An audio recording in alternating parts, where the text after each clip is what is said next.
সালমান শাহের হত্যার বিচার যদি 29 বছর পরে হয়, আল্লামা সাঈদীকে ইনজেকশন পুশ করে হত্যা করা হয়েছে, সেই বিচার কবে হবে এটা বাংলার মুসলমান জানতে চায়। সালমান শাহের দিকে তাকাও, মারছে কে? ওর বউ তারে মারছে।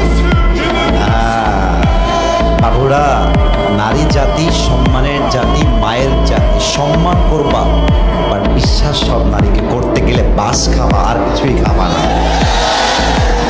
আর একটা কথা মাথায় রাখবা, বেশিরভাগ নারী নষ্ট হয় মায়ের জন্য। মা নষ্ট, মেয়ে নষ্ট। মা ভালো, মেয়ে ভালো। যত মেয়ে নষ্ট হয় দেখবা খবর নিয়ে ওর মাও নষ্ট, মেয়েও হয়েছে নষ্ট। ঠিক কিনা বলো?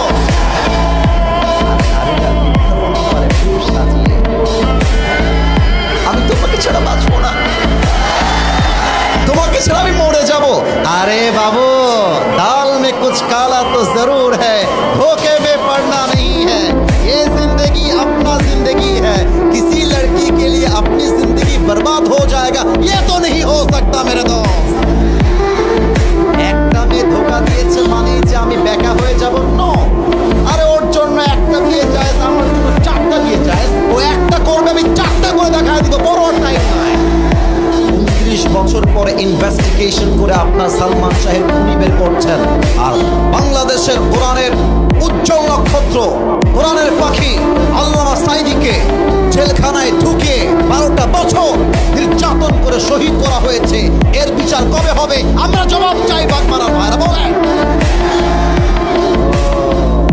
নায়কের বেলায় দরদ উতলায় পড়ে, আলেমদের বেলায় দরদ উতলায় না। কারণ আলেমরা তো ভারতের দালালি করে কথা বলে না।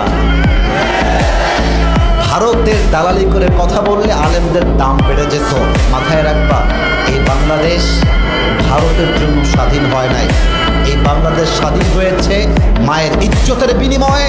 এই বাংলাদেশ স্বাধীন হয়েছে হাজারো যুবকের বুকের তাজা রক্তের বিনিময়ে। এই বাংলার একটা মাটিও আমরা ভারতের জন্য ছাড়তে রাজি না। আল্লামা সাঈদী বলতেন, বাড়াবাড়ি বেশি করিও না। গাছের আগায় আছো, গাছের আগায় থাকো। বেশি বাড়াবাড়ি করলে একটা ঝাঁকুনি মারবে, মামুর বাড়ি দিল্লি গিয়ে পড়বা। ওই দিল্লি গিয়ে তারা পড়েছে। ঠিক কিনা বলে? অতএব সালমান শাহের হত্যার বিচার করলেই হবে না। আমার এই বাংলার মাটিতে যত আলেমকে খুন করা হয়েছে, যত আলেমকে নির্বিচারে হত্যা করা হয়েছে,